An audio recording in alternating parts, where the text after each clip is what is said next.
Police ক্লিয়ারেন্সের নামে অতীতে যে সমস্ত ভোগান্তি হতো আমরা নিজেরা ভুগি জানি, সেই রকম কোনো রিপোর্ট যেন না আসে। পর্যটন শিল্পের উন্নয়নে পর্যটকদের নিরাপত্তা নিশ্চিত করতে ট্যুরিস্ট পুলিশের সক্ষমতা বাড়ানো হচ্ছে। এখানে আমরা এখনো সুনাম অর্জন করতে পারিনি। ইন ডিটেইল আমি আপনাদেরকে বলবো না, সেটা আপনারা জানেন। এখানে আমাদের দেশের ভাবমূর্তির বিষয়টি জড়িত। ট্যুরিস্ট পুলিশের যিনি সিনিয়র অফিসার রেসপন্সিবল, উপরে তো আইজিপি আছে, আপনারা আবার একটা সমন্বিতভাবে উদ্যোগ গ্রহণ করবেন যাতে আমাদের দেশের ভাবমূর্তি বৃদ্ধি পায় এবং পর্যটকের সংখ্যা বৃদ্ধি পায়। Police clearance certificate, online GD সহ অন্যান্য সেবা দ্রুততার সঙ্গে প্রদানের কার্যক্রম চলছে, কিন্তু এটা এনশিওর করতে হবে যাতে সবকিছু আমরা যথাসময়ে দিতে পারি।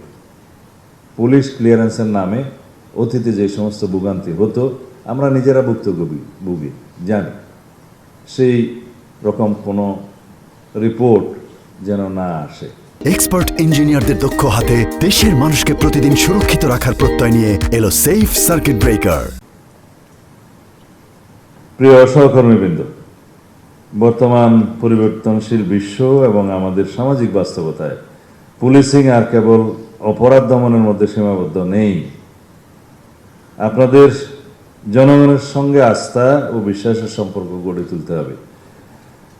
তাই আধুনিক পুলিশিং ডক্ট্রিন অনুযায়ী আপনাদের প্রতি আমাদের সুনির্দিষ্ট কিছু প্রস্তাবনা আছে।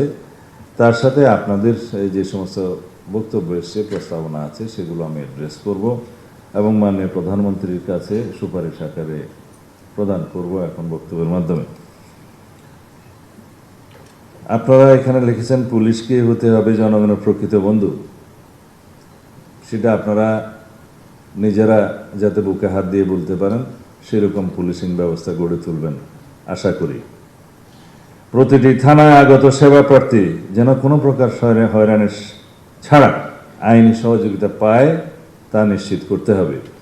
মনে রাখবেন, আপনাদের প্রতিটি আচরণ যেন রাষ্ট্রীয় সেবকের প্রতিফলন হয়।